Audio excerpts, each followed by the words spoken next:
Okay, so a quick breakdown of what's going on. You probably have already heard Anthropic versus the Department of War. Okay, they're in conflict over AI use terms, and Anthropic is essentially saying that we'll support national security use, but we won't allow for two things. Okay, first one is mass domestic surveillance, right, and fully autonomous killing without meaningful harm, human oversight. Okay, very hard to agree with terms like. Yeah, that's the immediate dispute. But my take in this is very simple. Okay, this isn't just politics. Okay, it's a question of control. It's a question of accountability and technical reality in general. Okay, I think we are overestimating readiness. First of all, okay, I work with these systems directly, as do so many other engineers. And if you've built real products with LLMs, you know that models can drift fast. You know they can become biased. You know they can become unstable. You know that when you have the wrong assumptions, or your prompts aren't strong enough, or your architecture is brittle, it's going to be off. And the amount of iterations it takes to get to a point where you feel happy is a lot sometimes, okay? And we've seen failures in normal engineering environments already. So why would anyone assume that these systems are ready for mass surveillance and autonomous lethal decisions, okay? If anything, high stakes uses should require more proof, okay, not less. And I think people are missing the second half of this story, which is Anthropic's RSPv3 changes. Okay, so this is their article about their changes to their responsible scaling policy. This is the original response from Dario, and I'll link both of those in the comments. But that doc is basically saying that some of these risk thresholds are hard to measure cleanly. They're saying that evals are still imperfect.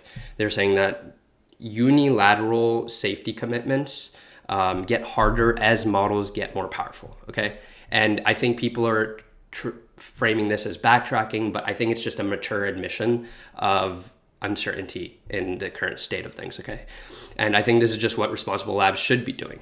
They should be updating the policies when evidence changes, and I think it's a misattribution issue with everything going on to then point and be like, oh, it's because of the Department of War situation. Okay, some of this morning's updates, I think the Pentagon still wants to talk with Anthropic. Sam Altman publicly supported Anthropic's stance on these boundaries. And I think these things matter a lot. It suggests that this might become an industry-wide norm, a conversation, essentially, where it's not just one company's fight.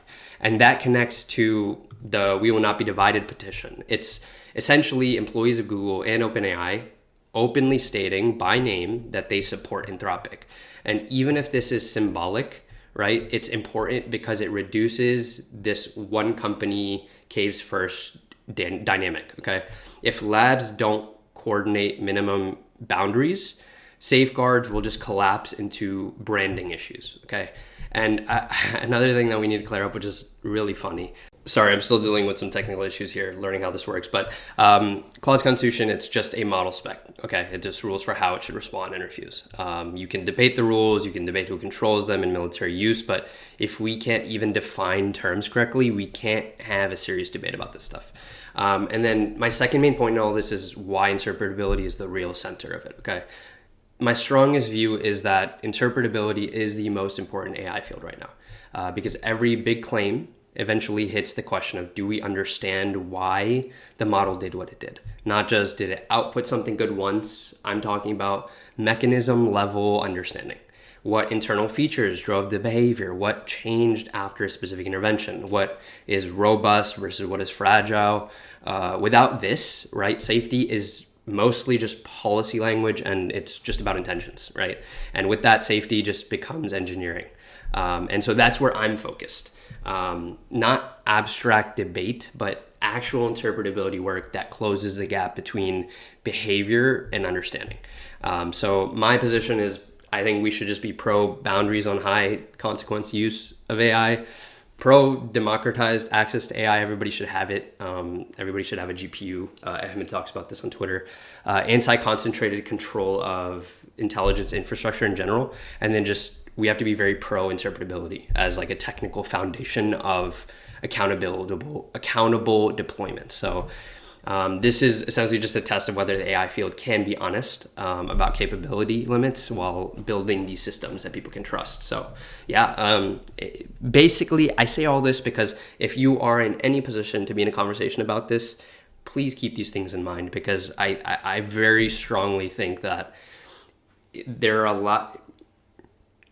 I think that choosing to be on the government side in this position is a ignorant, jahil position to take. So yeah, that's all. Anyways, bye.